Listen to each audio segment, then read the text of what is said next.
안녕하세요. 부캐부캐입니다. 오늘은 이영래 부동산 서베이 대표님 모시고 엘코 델타 시티의 모든 것을 알아보는 시간을 가지겠습니다. 네, 대표님 오랜만입니다. 안녕하세요. 네, 안녕하십니까. 부동산 서베이 이영래입니다. 네, 대표님. 엘코 델타 시티 참 말도 많고 탈도 많은데요. 드디어 네. 분양을 하더라고요. 먼저 엘코 델타 시티 간략하게 소개 좀 해주실까요? 네, 에코델타 시티는 이제 면적이 해운대 신시까지 하고 이제 규모가 거의 비슷한 수준입니다. 그래서 크네요. 지금 이게 이제 해운대 신시가지 같은 경우에는 이제 최근에 이제 이름이 이제 해운대 그린시티로 이제 바뀌기는 했지만 그만큼 노후화가 이제 많이 됐지 않습니까? 네네. 그래서 새로 들어오는 에코델타 시티가 과연 이 해운대 신도시를 대체하는 주거 지역이 신도시가 될 수 있을까? 지금 부산 분들이 아주 많이 이제 관심을 가지고 있고요. 네. 또 청약도 많이 하고 계시는 걸로 알고 있습니다. 그러니까 이번에 청약 한 걸로 아는데요.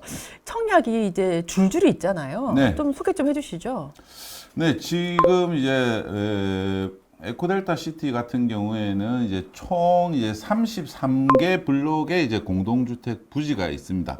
여기 지금 에코 델타 시티인데 막 구역이 나눠져 있어요. 이게 다 아파트 분양단지인가요? 뭔가요? 근데 지금 보면 이제 에코델타 시티 같은 경우에는 총 이제 3단계 이제 그 택지 공정으로 이제 되어져 있는데요. 지금은 이제 2단계까지 이렇게 이제 택지 이제 조성 공사가 이제 마무리됐습니다.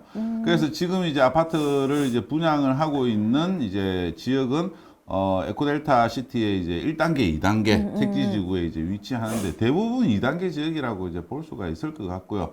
최근에 이제 가장 이제 빠르게 했던 부분이 이제 여기 한양수자인이 이제 요쪽 지역입니다. 예, 네. 요쪽 지역이 한양수자인이 했고, 네. 그리고 이제 또 최근에 이제 그 분양을 오픈을 한 데가 이제 호반스미시라고 하는 지역이 이제 요쪽 지역에 이제 지금 들어갑니다. 일단 요게 이제 전체적인 에코델타 시티의 이제 토지 이용 계획을 이렇게 이제 살펴보게 되면은 무엇보다도 이제 가장 중심이 되는 지역은 이제 상업 지역이라고 볼 수가 있습니다. 네.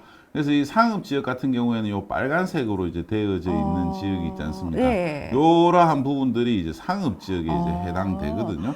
그러면은 전체적인 에코델타 시티의 이제 이 중심 이제 도시 기능 자체는 이 상업 지역, 이 범위 안에서 이렇게 이제 대부분 이루어진다. 네. 이렇게 이제 볼 수가 있습니다. 그래서 요 밑에는 이제 그 스마트 시티도 있고 연구단지도 있고 또 이제 오른쪽으로는 산업단지도 들어오고 지금 보라색이 산업단지예요. 네네. 예, 그렇게 이제 들어오는 지역이고 이 상업 지역을 중심으로 해가지고 에코델타 시티가 이제 주거 지역이 이렇게 이제 포진을 이렇게 이제 하고 있습니다.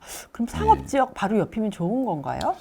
일단은 이제 우리가 아파트를 선택을 할 때 이제 어떤 아파트를 선택을 할 거냐라고 하는 부분이 이 단지 내적으로 보면은 첫 번째가 대단지, 네. 1000세대 이상의 대단지. 그 다음에 이제 우리가 또 좋아하는 게 있잖아요. 브랜드.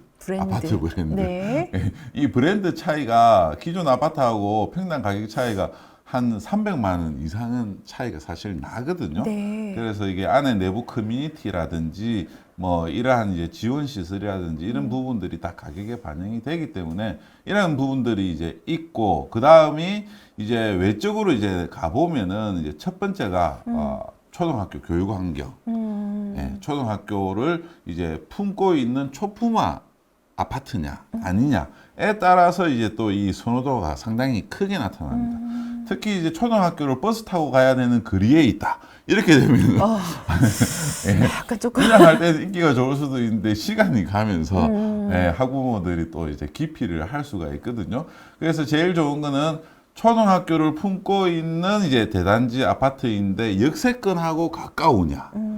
요게 이제 이 세 가지가 아파트의 가격을 결정을 하는 입지적인 부분으로 봤을 때 가장 큰 요소라고 할 수가 있을 것 같습니다. 그래서 이 학교 그리고 역세권 이래 이제 있으면은 결국은 이제 이 또 그 다음이 학군에 대한 부분이거든요. 학군이 들어오려고 하면은 학원가들이 이렇게 이제 밀집이 돼줘야 되는데 그게 밀집이 되려고 하면 상업지역이 이제 필수적으로 가까이 있어야 됩니다. 그럼 네. 어디가 제일 좋아요? 그 여기가 이제 상업 지역이기 때문에 네. 이쪽으로 해가지고 대부분의 이제 학원가들이 이렇게 이제 들어올 거고요. 네. 그리고 요 위쪽으로 보면은 이제 여기에 있는 데들이 준주거 지역, 네. 또 있기 때문에 이제 학원이 이제 들어오기는 하겠지만 어쨌든 이제 밀집도로 보면은 지금 이제 부산의 학원가들이 형성된 데라든지 이런 데 보면은 이제 상업 지역을 어쨌든 이제 학원가들이 많이 들어가고 돼 있습니다. 해운대 그러면은- 신시까지 생각해 보면 되겠네요. 네, 네, 장산역 인근이 완전 학원가잖아요. 네, 그래서 이 학원가 중심으로 해갖고 이 주거 단지들이 이렇게 이제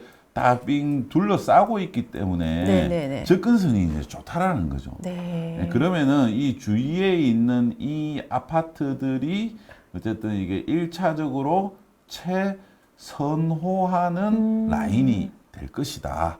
이렇게 이제 볼 수가 있고요. 그 다음에 이제 요 뒤쪽으로 이렇게 이제 빠지는 입지적으로 보면은 그렇게 이제 구분을 할 수가 있을 것 같습니다. 그래서 근데 이제 뭐 에코델타 시티 같은 경우에는 사실 이렇게 이제 이 강을 이렇게 이제 그게 끼고 강이에요? 있는 부분이기 네. 때문에 이게 이제 상업 지역도 접하고 강 조망도 할 수 있는 아파트가 이제 제일 좋겠죠.